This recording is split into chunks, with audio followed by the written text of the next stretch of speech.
On the line with us, Jeff Cohen, Associate Professor of Journalism at Ithaca College, founder of Fairness and Accuracy in Reporting, FAIR.org, co-founder of RootsAction.org, the author of Cable News Confidential, My Misadventures in Corporate Media. Jeff was also the communications director of Kucinich for President in 2003, the producer of the Phil Donahue Show at MSNBC, and had his own show at MSNBC. Phil, welcome. Jeff, welcome. Welcome back. Nice to be with you. Thank you. There's so much to talk about in the context of the media. I wanted to start out, though, with the Washington Post calling for Ed Snowden to be imprisoned for giving them the information that they won a Pulitzer Prize from. Do I have that right? Yes. As Glenn Greenwald pointed out in The Intercept, the Washington Post made history by calling for the prosecution of their own source. And it's pretty stunning. This editorial page of the Washington Post keeps descending. You'll remember that under Fred Hyatt, the editor of the editorial page of the Washington Post, they published dozens of editorials in the run-up to the invasion of Iraq, urging the invasion of Iraq. Not a high point for the Washington Post, but this may be an even lower point, that they're calling for the prosecution of their own source. Now, keep in mind that the Washington Post editorial page, while calling for no pardon for Snowden, that he should come and face espionage charges, the Washington Post hasn't written an editorial attacking the editors at the Washington Post, the news editors and reporters who ran about a dozen stories based on Edward Snowden's documents.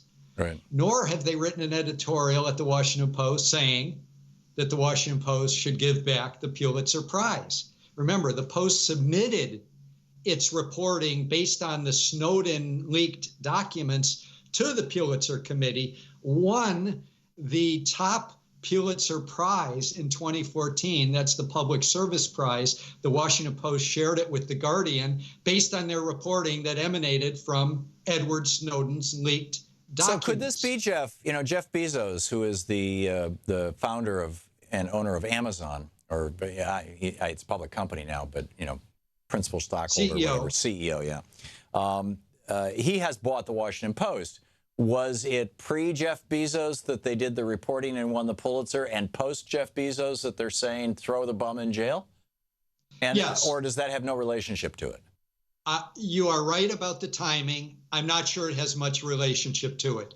The Graham family, especially publisher Phil Graham, he was an ally of the CIA, did a lot of dirty deeds during the Cold War. I'm not sure that's the explanation, but you're pointing to something interesting, that Jeff Bezos is, as the CEO of Amazon, they have a huge contract with the CIA and the intelligence agencies, $600 million that Amazon gets for providing cloud services to the CIA and the intelligence agencies. If I worked at the Washington Post and my beat was the CIA, that would worry me a little bit. But what would worry me more is that the editorial page is running an editorial calling for the prosecution, apparently the jailing of their own source. Keep in mind what editorial they haven't written. You know that Ed Snowden told the public in this country and the world, by giving the documents to journalists, all about the bulk phone metadata, the bulk surveillance, electronic communications through the PRISM project that picked up communications on millions of people across the globe, not suspected of any crime. And a few months before Snowden's leak is when James Clapper, the director of national intelligence, under oath, went before Congress and lied, saying there wasn't any bulk data being collected on millions of people. He lied under oath. Right. I have yet to see the Washington Post editorial calling for James Clapper to be prosecuted. He's still the director of national intelligence. And yet here, a guy who's seen by much of the country, Ed Snowden, as this hero. And by the way, there's a huge movement now to get him pardoned. I encourage your viewers and listeners, Thom, to go to pardon Snowden.org. It's a campaign initiated by the American Civil Liberties Union, Human Rights Watch, and Amnesty International. Remarkable, remarkable. Jeff, if we could talk about a couple other things, if that's all right with you.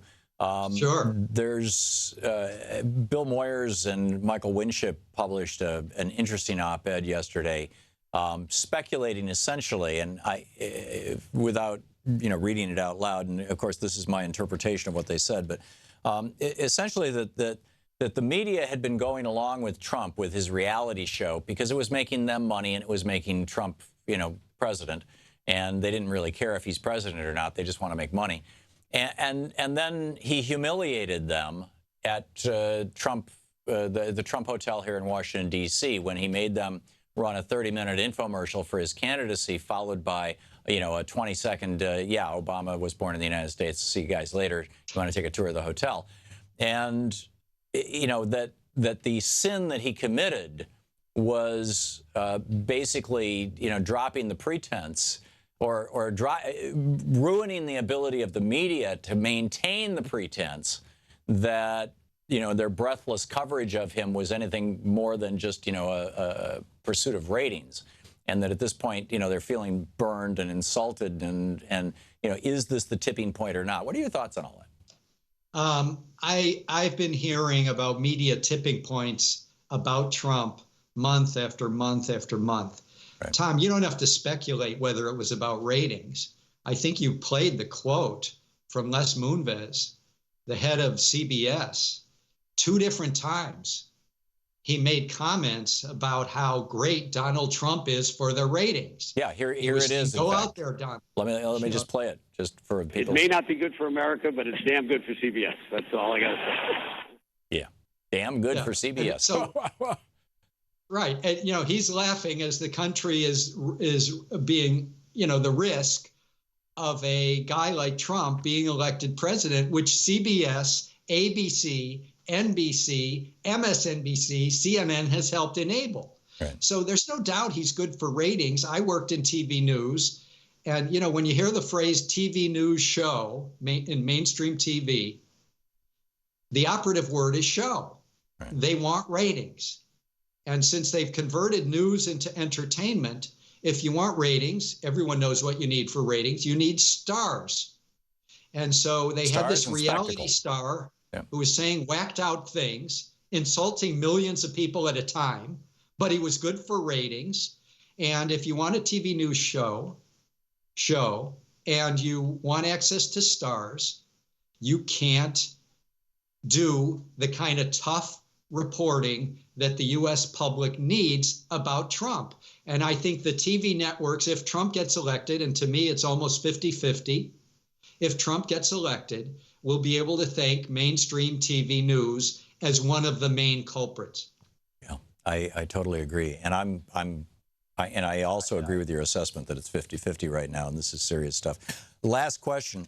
We're talking with Jeff Cohen, Associate Professor of Journalism at Ithaca College and founder of Fairness and Accuracy in Reporting, and co-founder of RootsAction.org. Jeff, what's your take on how the media is covering these sequential murders of unarmed black men by police across the country? Or in the case that we just had in Charlotte, North Carolina, Keith Lamont Scott apparently was armed, at least according to the police, but it's an open carry state. In an open carry state, white people walk around with guns all the time, and they don't get shot by the police before they have a chance to even say a word. Your thoughts? I mean, my concern about the coverage is it's episodic. It's only covered when another African-American male gets killed. Right. And thanks to the video, we sometimes see how needless those killings were, how indefensible they were. But the problem with mainstream media is this has been a problem in our country for decades. It's not acceptable to just do episodic coverage when some new person is the victim of a police shooting. Well, this has been a problem in our country since the police were called slave patrols, at least in 5 southern states, right. back before 1865. I mean, Well, that's the problem, that in many communities, the police are seen as armies of occupation. But this is the kind of thing that if we had a free press, right, and if we had media not controlled by a handful of giant conglomerates, we would have seen a number of on-air TV primetime documentaries that talks about the history you just brought up, going back to slavery, but talks about what's happened in the 1960s, 70s, what's happening today with the militarization of the police. It requires sustained attention that goes to the root of the problem. Right. And one of the roots of the problem, I don't have to lecture Thom Hartmann, but one of the roots of the problem is we have runaway rampant capitalism.